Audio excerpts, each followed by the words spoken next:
Jadi di depan kita ini ada Vario 125. Boleh kita bersihkan karena di sini ada tipe kertasnya. Ini menggunakan tipe kertas. Jadi seandainya nanti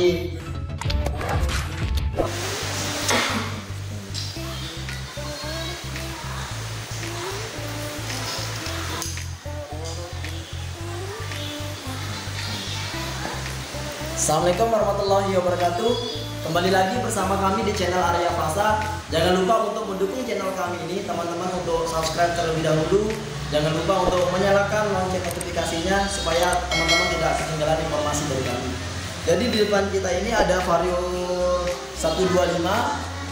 Sama ya, antara Vario 125 dan Vario 150 yang keluaran yang terbaru. Rata-rata baik itu Scoopy pun keluaran yang terbaru 2020 saya lihat sudah tidak dilengkapi lagi dengan starter kaki. Nah, apakah ini jadi permasalahan kita atau gimana? Habis ini kita akan ulas. Yang pertama kita bahas mengenai cara kita untuk melakukan starter awal. Jadi di video kali ini kita akan membahas gimana caranya supaya sepeda motor kita ini tetap dalam keadaan awet. Jadi yang pertama kita akan membahas untuk starter tangan dulu. Gimana cara kita untuk starter awal kendaraan kita ini. Untuk kendaraan-kendaraan yang tipe yang lama itu sudah dilengkapi sama starter kakinya, kemudian ada cuknya, kemudian ada beberapa itu pun ada tambahan-tambahan untuk menstart awal kendaraan. Tapi yang baik dan benar itu yang pertama, kunci kontak harus dalam keadaan on. Jadi banyak sekali kesalahan-kesalahan di sini. Biasanya kalau yang dilengkapi sama starter kaki itu kunci kontak off, kemudian di starter kaki dulu sampai berapa kali baru di on kan. Nah, ini sangat salah sekali teman-teman. Secara teori seperti ini. Jadi kalau kita tidak hidupkan sepeda motor itu selama 8 jam, itu sudah masuk dalam kategori mesin dalam keadaan dingin. Nah, jadi seandainya ini mesin, seandainya kita tidak hidupkan mesin ini selama 8 jam, jadi oli yang ada di kepala silinder, kemudian di klem di sini kan ada oli-olinya di atas, itu turun ke bawah. Nah, otomatis oli yang ada di atas ini berkurang. Nah, dapat kita lihat di sini. Baik, teman-teman, saya kasih contoh. Baik, kita lihat di sini sebagai contoh. Jadi kalau kita tidak hidupkan sepeda motor selama 8 jam, oli yang ada di kepala silinder ini, di blok silinder ini akan turun ke dalam. Dia akan turun ke bawah. Maaf, dia akan turun ke bawah. Otomatis oli yang ada di dalam ini berkurang atau sangat sedikit sekali.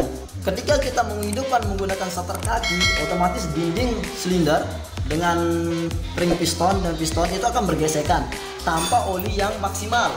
Otomatis dengan tidak ada oli yang maksimal itu dindingnya akan rusak.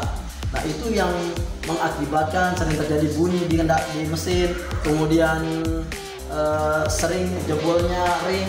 Kalau ring shaker ini jebol, otomatis oli akan masuk ke dalam ruang pembakaran. Kalau oli masuk ke dalam ruang pembakaran, nanti akan terbakar, kemudian ada asap warna hitam yang keluar di knalpot.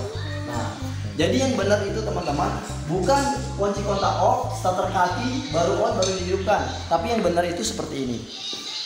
Oke, seperti ini. Jadi kunci kontak dalam keadaan on apabila dilengkapi sama cuk, jadi Anda harus tarik cuknya.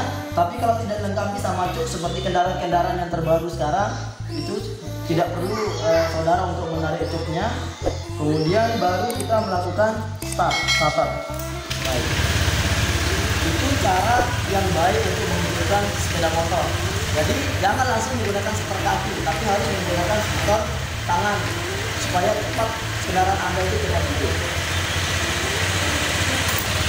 Baik, kemudian teman-teman mungkin ada timbul pertanyaan, berapa lama kita harus panaskan sepeda motor ini? Bahkan ada beberapa opini sepeda motor yang terbaru ini tidak perlu kita panaskan. Nah, sebenarnya yang benar itu tetap kita harus perlu untuk memanaskan supaya kita mencapai suhu kerja mesin.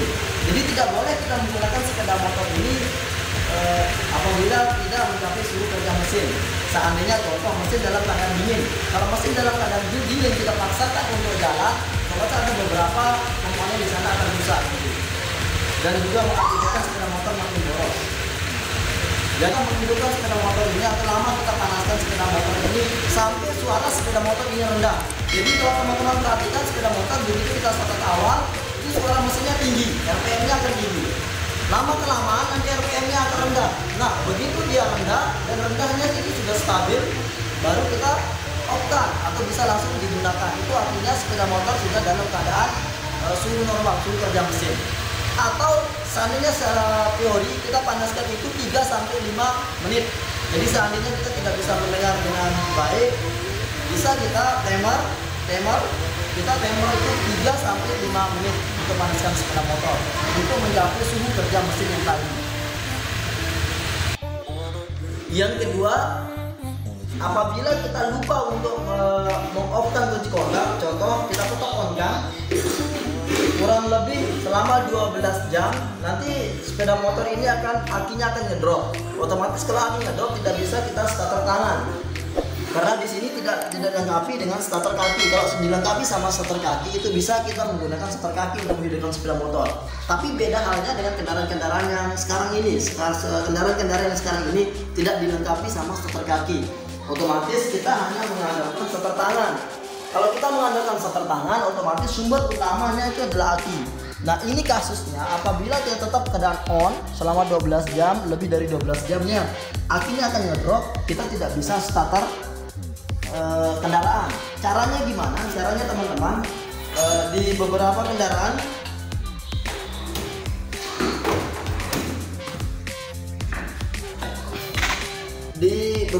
kendaraan secara umum itu akinya terletak di bawah kaki. Yang ini dapat kita buka, yang ini adalah ada on off dulu, kemudian ini kita buka. Bisa kita akinya langsung kita cas, atau bisa dengan cara kita jumper seperti mobil. Jadi langsung kita jumper. Yang positif ini ke positif, yang aki yang di sini, negatif yang di sini kita jumper ke negatif aki yang di sini. Baru kita kunci kontak on, baru kita hidupkan motor ini. Setelah sepeda motor ini hidup 3 sampai 5 menit, baru kita cabut aki yang tadi yang kita pakai untuk menjumper. Jadi sangat mudah sekali teman-teman ya, jangan teman-teman risau. Kalau memang tidak mampu, seandainya tempat ngecas terlalu jauh atau mungkin kelamaan nanti kalau kita cas, bisa teman-teman melakukan jumper aki dengan cara aki yang di dalam ini yang covernya kita buka, kemudian kita sediakan satu aki lagi, yang positif kita jumper ke positif, yang negatif kita jumper ke negatif. Seperti itu teman-teman ya. Yang ketiga, perawatan untuk tekanan udara ban. Nah ini sangat penting sekali kita menjaga tekanan udara ban, karena apabila terlalu kempes, otomatis nanti permukaan ban ini akan terlalu dalam sehingga pinggir-pinggirnya ini dapat rusak. Kalau terlalu kencang, otomatis yang cepat rusak ini bagian tengahnya saja, dan akan terasa sepeda motor akan terasa keras. Jadi perlu sekali kita menjaga tekanan udara ban ini. Kapan kita mengganti, kapan kita untuk mengurangi tekanan ban, itu biasanya per 1 kali servis. Jadi ketika kita lakukan servis per 2000 langsung kita cek tekanan angin ban. Tekanan angin ban depan yang normal itu 29 PSI ya, dapat kita cek pakai alatnya khusus. Jadi kita cek di sini, begitu kita masukkan angin ban di pinggirnya, langsung kita cek 29 PSI. Sedangkan untuk belakang sendiri itu 33 PSI. Sekali lagi untuk depan dalam keadaan kendaraan dingin, ban dalam keadaan dingin belum lari panas, 29 PSI, yang belakang 33 PSI. Untuk yang keempat, selanjutnya busi. Untuk busi sendiri tempatnya di cover ini kita buka. Setelah dibuka cover ini, wajib hukumnya kita untuk bersihkan ya. Kita bersihkan untuk menjaga supaya mesin kita ini tetap dalam keadaan awet, performanya tetap kita dapatkan. Itu kita bersihkan busi per 4000. Jadi 4000 km tetap harus kita bersihkan businya. Kerak-keraknya, ujung-ujungnya kita bersihkan semuanya. Per 8000 kita wajib untuk ganti. Jadi bukan kita tunggu sampai motornya mati baru kita ganti busi ya. Nah, jadi yang benar itu per 4000 kita bersihkan, per 8000 kita ganti businya. Walaupun businya dalam keadaan normal, tetap kita ganti untuk menjaga mesin kita dalam keadaan performa yang oke.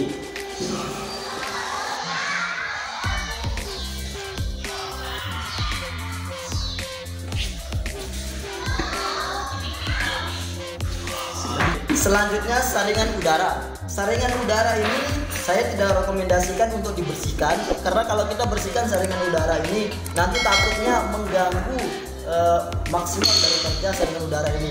Alangkah baiknya saringan udara ini kita tetap periksa, tapi per 16.000 km kita harus ganti. Jadi seandainya per 16.000 km itu biasanya sudah banyak debu, kemudian kotor sekali. Biasanya 16 km itu saya sarankan, saya rekomendasikan jangan dibersihkan, tapi diganti supaya sistem kerja mesin ini maksimal. Sedangkan untuk drift beltnya ini sendiri dari Clarendon, kemudian di sini ada luler. Nah, ini kita ganti per 24.000. Di sini, di dalam sini kalau kita bongkar yang ini ada Clarendon, ada V-belt, sama ada lulernya, drift pulley-nya di sini. Ini kita ganti per 24.000 km. Kenapa kita harus ganti? Ya seperti tadi, karena luler itu bentuknya bundar. Nah, lama kelamaan karena kita paksakan untuk kerja, lama-lama bundarnya itu akan terkikis, dia akan rusak. Nah, kalau rusak otomatis kinerja dari mesin ini tidak maksimal. Jadi harus kita ganti per 24.000 km itu maksimalnya. Tapi kalau terasa kurang nyaman, baru 5.000, baru 10.000 kurang nyaman, boleh teman-teman periksakan ke bengkel. Kemudian kalau memang sudah rusak harus diganti. Jangan sampai diperbaiki ya. Baik, teman-teman, di sini ada beberapa bagian yang harus kita lumasi. Di sini kan tidak ada rantinya, otomatis kita tidak melumasi rantai. Tapi kalau ada rantinya, kita harus lumasi rantinya. Tapi walaupun Matic ini juga ada beberapa komponen yang harus kita lumasi, tapi tidak melumasi dengan cara masukkan oli banyak, cukup sedikit saja. Saya kasih contoh, di sini saya menggunakan oli gantan ya. Nah, cukup kita lumasi bagian sini sedikit. Baik, kemudian ini kita turun naikkan, nah supaya tidak keras ya. Ini untuk menjaga supaya tidak karatan. Kemudian di sini seandainya kita pakai kan lembut, tidak keras. Baik. Kemudian sebelah kiri, tempat pijakan kaki sebelah kiri, sebelah kanan, dan juga di bagian ini di bagian stangka samping. Ini kita lumasi. Oke, kita lumasi.